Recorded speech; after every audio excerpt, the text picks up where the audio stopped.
this one have the pointed edges of the maxilla and the mandible, right? We have your nasal bone here in the front, your nasal aperture, same thing, same old. Frontal bone, we have your occipital bone in the back. Thing to note is that there's only one occipital condyle that articulates with the first cervical vertebrae, right? One. Okay, another thing I want you all to note, as you can see, we have something highlighted here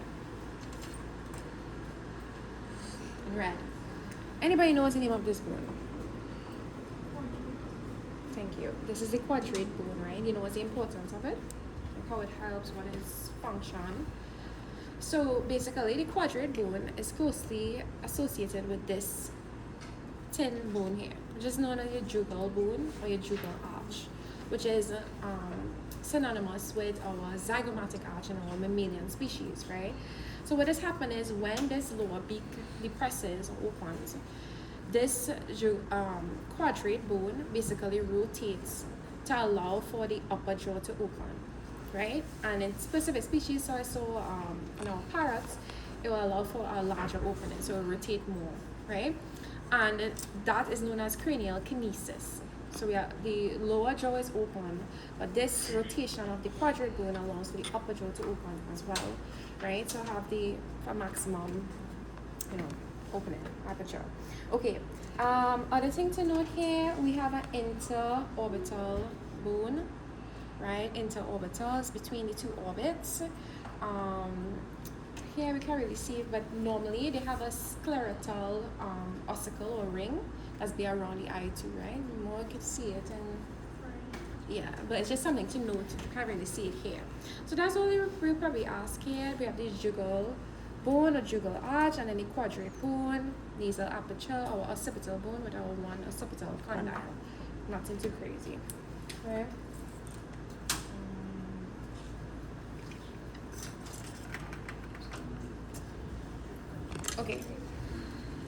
Okay, so this is basically like our chest region. As you can see, why I would say that we have the presence of our ribs, right? And then going lower down, so we have our like lumbosacral mass, etc. So we have the fusion of thoracic vertebrae 2 to 5, and that is known as something. It starts with N. Anybody knows what's the name of that word? Notorium, right? That's a fusion of thoracic vertebrae 2 to 5, right? I don't know if this one might be better to observe, right? 2 to 5 is a fusion, and we call that the notarium. Look at right here, it's fused. Okay, notarium. After that, thoracic vertebrae number 6 is known as our free thoracic vertebrae, and it being free, it is prone to one specific injury or damage. We have a specific condition. It's called, anybody knows the name of that?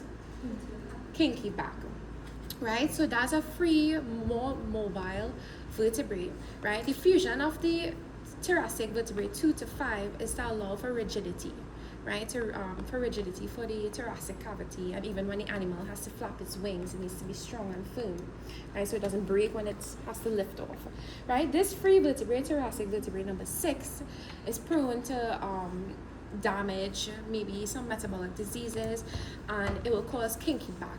So that will affect the animal's ability to walk. It will cause lameness. Production will be decreased, right? Afterwards, so we have the notarium, we have the 6th thoracic vertebrae. Next, we have the 7th thoracic vertebrae, which is typically our last thoracic vertebrae. That is fused with our lumbosacral mass and the 102 first caudal vertebrae. We have a name for that as well. It's a fusion of all those things I just mentioned. Anybody knows what's the name? It starts with S. Synsacrum, right? So I'll repeat that again. The synsacrum is a fusion of our last thoracic vertebrae, the lumbosacral mass, which is just the lumbar vertebrae and the sacral vertebrae fused together. We call that lumbosacral mass. And the first 2 caudal vertebrae is known as our synsacrum, right? Our synsacrum fuses as well with our part of our pelvis, typically the ilium, right? And we call that os lumbosacrale. Okay, anything ringing bells? Okay, good. Right? So our sin sacrum fuses with part of our pelvis, typically our ilium, and that is known as our os lumbosacrale. Okay? Okay, going down, we know we have our remaining caudal vertebrae. The last few caudal vertebrae fuses together. Again, we have a next fusion. This is known as a pygostyle. Right? This one is the best one we can see here. Right? This here is our pygostyle. Right? This is just fusion of about probably 3 to 4 caudal vertebrae.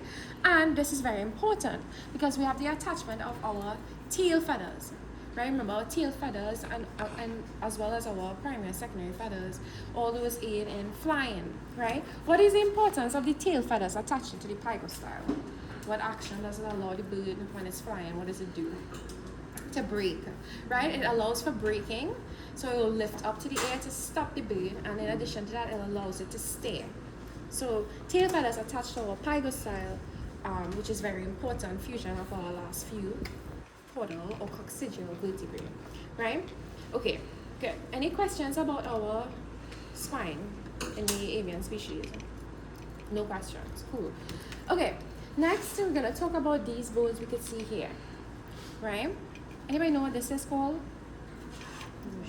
Our wishbone, right? But it's basically 2 clavicles, right, fused together, which is called the furcula.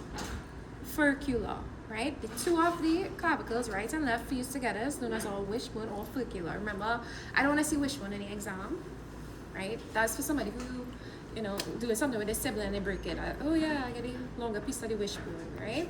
I want to hear furcula because we are in anatomy, right? So use your anatomical terms. Great. So our clavicle, or furcula that's fused together. Then we also have the presence of these here. This is known as our coracoid bone. Coracoid bone, right? This here. Here, the back dorsal aspect, we have the scapula, which is rod-shaped. 2 scapula here, right? Does anybody know where these 3 bones I just mentioned, the clavicle, the coracoid, and the scapula, they come together at one point to make a opening like this? Does anybody know the name of that opening? Anybody? Triosseous canalis, right? Or, yeah. So basically what the word says, triosseous, 3 bones. 3 bones are our clavicles, our coracoid bones, and then our scapular bones come together to form a hole, right, or opening or canal, if this could fit, right? I don't want it to fit. But it allows for the passage of a specific tendon of a muscle. That tendon belongs to our supracoracoideus muscle.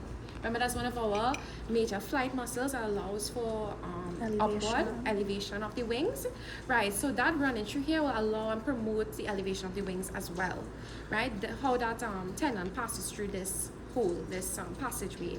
Okay, so that is here, this hole in here. I want to get something to pass through. Try a feather. I was gonna use a needle.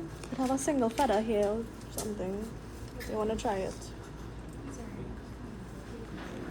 So here, you see that?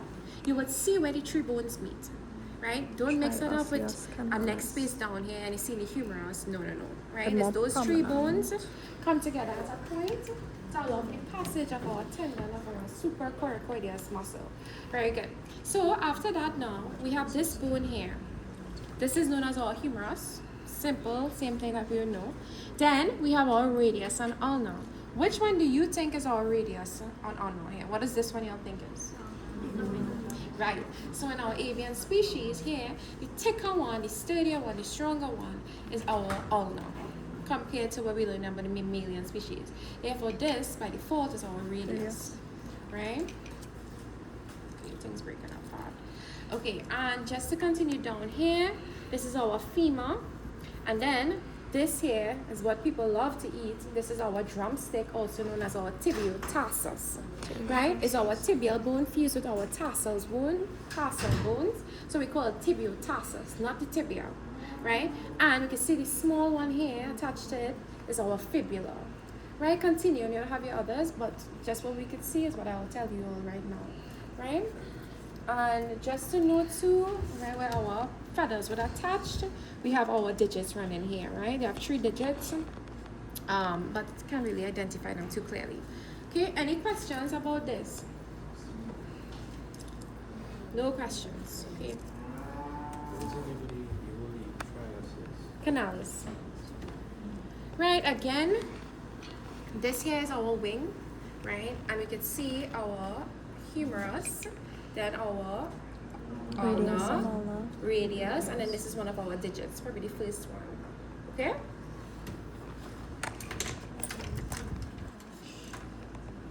What y'all think this is? This thing that's shaded. Our keel bone, right? Or carinal. Our keel bone. This is where our breast muscles, our pectoralis muscle, as well as the supracordius will attach to.